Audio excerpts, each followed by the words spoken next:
Hello नमस्कार, एक बार पुनः स्वागत है आप सभी का संकल्प क्लासेस के प्लेटफॉर्म पर। तो बाल विकास एवं शिक्षण वीडियो के जो क्वेश्चन है यानी कि मनोविज्ञान के जो क्वेश्चन है उसका अपन सॉल्यूशन देखेंगे रीट लेवल 1। ठीक है, रीट लेवल 1 जो फर्स्ट शिफ्ट में पेपर हुआ था 27 तारीख को, उसका अपन पेपर सॉल्यूशन देखेंगे।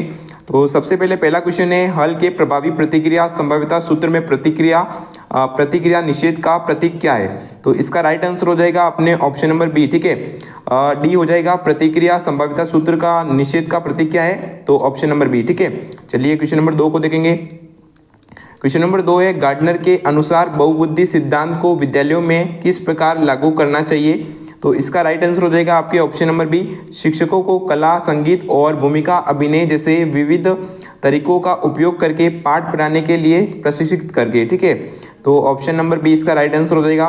क्वेश्चन नंबर 3 रहेगा आपके, किसी अन्य के व्यवहार या व्यक्तित्व के लक्षणों को स्वयं द्वारा अपनाने को क्या कहते हैं। तो इसका राइट आंसर हो जाएगा, वो हो जाएगा पहचान कहते हैं, ऑप्शन नंबर बी। ठीक है, कोई जो आंसर है वो गलत भी हो सकता है। ठीक है, तो आप एक बार कमेंट कर दीजिएगा आपके हिसाब से। ठीक है, तो ये एक अनुमानित जो आंसर की रहेगी। क्वेश्चन नंबर 4 है, क्रियात्मक अनुसंधान की मुख्य विशेषता क्या है। तो इसका राइट आंसर हो जाएगा आपके ऑप्शन नंबर 1, यह एक गतिशील प्रक्रिया है। ठीक है, यह एक गतिशील प्रक्रिया है, तो ऑप्शन नंबर ए बिल्कुल राइट आंसर हो जाएगा। क्वेश्चन नंबर 5 को देखेंगे, पढ़े गए पाठ को समझने या याद करने में कठिनाई का संकेत क्या है। ठीक है, पढ़े गए पाठ को समझने या याद करने में कठिनाई का संकेत क्या है। तो इसका राइट आंसर हो जाएगा, वो जाएगा आपके ऑप्शन नंबर बी, पढ़े गए पाठ से मूल तथ्यों को याद रखने में असमर्थता। ठीक है, तो ऑप्शन नंबर बी बिल्कुल राइट आंसर हो जाएगा। क्वेश्चन नंबर 6 को देखेंगे, निम्नलिखित में से कौन सा गिलफोर्ड के मानव बुद्धि की संरचना में 3 बुनियादी मापदंडों में शामिल नहीं है। ठीक है, तो इसका राइट आंसर हो जाएगा, वो जाएगा उत्पाद। ठीक है, option number C. Question number 7 है, सतत एवं व्यापक मूल्यांकन के अंतर्गत व्यापक पहलू का मुख्य फोकस क्या है। व्यापक पहलू का मुख्य फोकस क्या है, समग्र विकास जिसमें संज्ञानात्मक, शारीरिक और सामाजिक भावनात्मक पहलू शामिल है। ठीक है, तो ऑप्शन नंबर बी बिल्कुल राइट आंसर हो जाएगा। क्वेश्चन नंबर 8 को देखेंगे। क्वेश्चन नंबर 8 है, कौन सा समायोजन तंत्र हताशों को बाहरी स्रोतों पर थोपता है। तो इसका राइट आंसर हो जाएगा, वो हो जाएगा बहिर्दंडात्मक। ठीक है, ऑप्शन नंबर ए बिल्कुल राइट आंसर हो जाएगा। क्वेश्चन नंबर 9 को देखेंगे। क्वेश्चन नंबर 9 है, क्वेश्चन नंबर 9 है, मास्लो की आवश्यकता पदानुक्रम के अनुसार पदानुक्रम के शीर्ष पर क्या होता है। तो इसका राइट आंसर हो जाएगा, वो जाएगा आत्म साक्षात्कार। ठीक है, ऑप्शन नंबर सी बिल्कुल राइट आंसर हो जाएगा। क्वेश्चन नंबर 10 को देखेंगे, निम्नलिखित में से कौन सी एक पिछड़े बालकों की विशेषता है। यहाँ बताना है कि कौन सी एक पिछड़े बालकों की विशेषता है। तो औसत मानसिक और शैक्षिक आयु समवयस्क वर्ग से निम्न। ठीक है, तो ऑप्शन नंबर सी इसका राइट आंसर हो जाएगा। क्वेश्चन नंबर 11 को देखेंगे। क्वेश्चन नंबर 11 है, अधिगमकर्ता की मूलभूत क्षमता और योग्यता में क्या शामिल है। तो इसका राइट आंसर हो जाएगा आपके क्वेश्चन नंबर 11 का ऑप्शन नंबर सी। ठीक है, शिक्षार्थी की अंतर्निहित क्षमता और कौशल। ठीक है, option number C. Question number 12 को देखेंगे, अभिप्रेरणा के व्यवहारवादी अधिगम सिद्धांतों के अनुसार व्यवहार को आकार देने वाला प्रमुख कारक कौन सा है।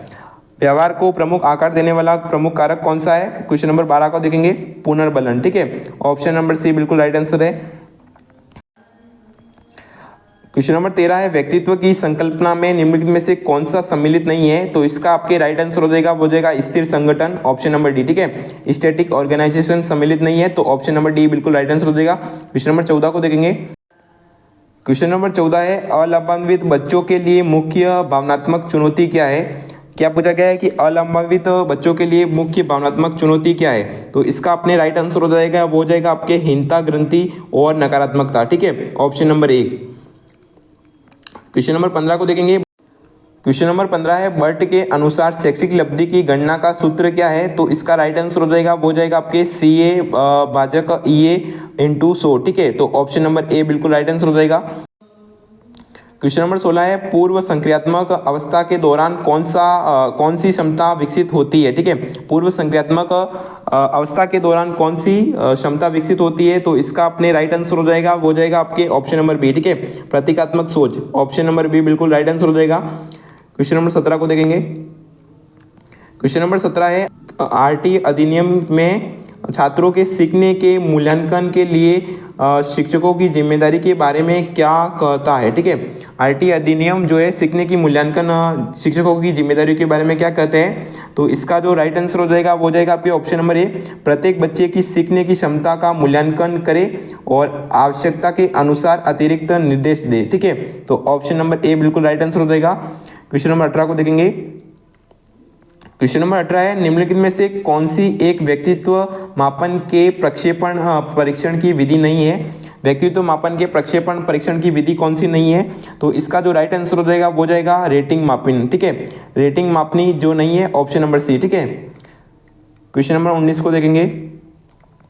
क्वेश्चन नंबर 19 है, विकास के सिद्धांतों के अनुसार मस्तिष्कोन्मुखी यानी कि सिफेलोकोडल डेवलपमेंट का क्या अर्थ है, तो इसका जो क्या अर्थ होगा अपने ऑप्शन नंबर बी। ठीक है, सिर विकास सिर से शुरू होता है और पैरों की ओर बढ़ता है, तो ऑप्शन नंबर बी इसका राइट आंसर हो जाएगा वैसे।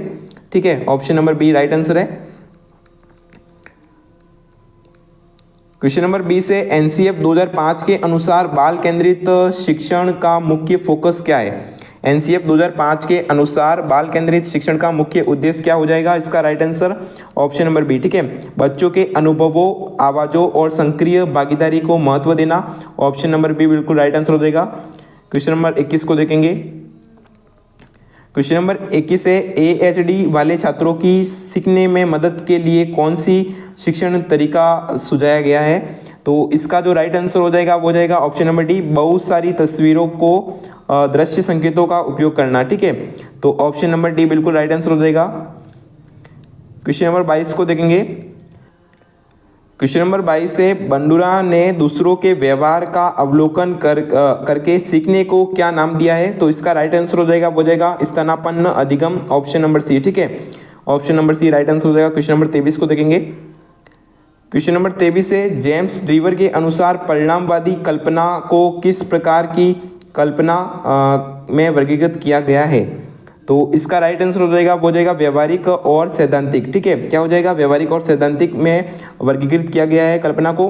तो क्वेश्चन नंबर 24 को देखेंगे। क्वेश्चन नंबर 24 है, आनुवंशिकता और पर्यावरण के संबंध का वर्णन करने के लिए कौन सी गणितीय मॉडल का उपयोग किया जाता है। ठीक है, आनुवंशिकता और पर्यावरण का में संबंध का वर्णन करने के लिए कौन सी गणितीय विधि का प्रयोग किया जाता है मॉडल का, तो इसका जो राइट आंसर हो जाएगा वो जाएगा आपके ऑप्शन नंबर डी, गुणा का, ऑप्शन नंबर डी। ठीक है, क्वेश्चन नंबर 25 को देखेंगे।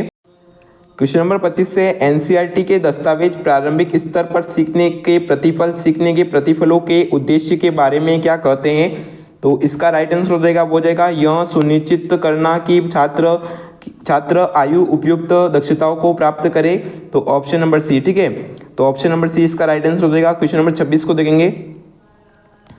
क्वेश्चन नंबर 26 से, वृद्धि और विकास के बीच मुख्य अंतर क्या है, वृद्धि और विकास के बीच मुख्य अंतर क्या है, तो इसका राइट आंसर हो जाएगा वो जाएगा अपने वृद्धि मात्रात्मक परिवर्तनों के संदर्भित करता है, जबकि विकास मात्रात्मक और गुणात्मक दोनों परिवर्तनों को शामिल करता है, तो ऑप्शन नंबर ए बिल्कुल राइट आंसर हो जाएगा। क्वेश्चन नंबर 27 को देखेंगे। क्वेश्चन नंबर 27 से, मनोविज्ञान में व्यक्तिगत विभिन्नताओं की सही व्याख्या क्या है। ठीक है, मनोविज्ञान में व्यक्तिगत विभिन्नताओं की सही व्याख्या क्या हो जाएगी, इसका राइट आंसर हो जाएगा आपके ऑप्शन नंबर ए, व्यक्तियों के एकल या अनेक विशेषताओं के संदर्भ में विविधताएं या विचलन। ठीक है, तो ऑप्शन नंबर ए बिल्कुल राइट आंसर हो जाएगा। क्वेश्चन नंबर 28 है, कौन सा सिद्धांत निजी भाषण पर पर्यावरणीय संदर्भों के प्रभाव को महत्व देता है, तो इसका राइट आंसर हो जाएगा वो जाएगा वाइगोत्स्की सिद्धांत, ऑप्शन नंबर ए। ठीक है, क्वेश्चन नंबर 29 है, बीएफ स्किनर ने अधिगम की व्याख्या करने के लिए मानवीय व्यवहार तथा उद्दीपकों के बीच डैश बल दिया है, तो इसका राइट आंसर हो जाएगा वो जाएगा कार्यात्मक विश्लेषण का। ठीक है, तो option number B. Question number 30 को देखेंगे। क्वेश्चन नंबर 30 है, अधिसंज्ञानात्मक कौशलों के अंतर्गत निगरानी में क्या शामिल है, अधिसंज्ञानात्मक कौशलों के अंतर्गत निगरानी में क्या शामिल है, तो इसका राइट आंसर हो जाएगा वो जाएगा प्रश्न पूछना, जैसे क्या समझ में आ रहा है। ठीक है, तो ऑप्शन नंबर बी। ठीक है, आंसर की एक अनुमानित आंसर की है। ठीक है, जैसे कि मुझे मेरे अनुभव के आधार पर मैंने आंसर बताए हैं, तो यह आंसर की अनुमानित है। कोई भी प्रश्न एक आधा दो हो सकते हैं, गलत भी हो सकता है। ठीक है, तो एक बार आप अपने स्तर पर भी चेक कर लीजिएगा। तो मिलते हैं अपन हिंदी की जो आंसर की के साथ। Take care, bye bye.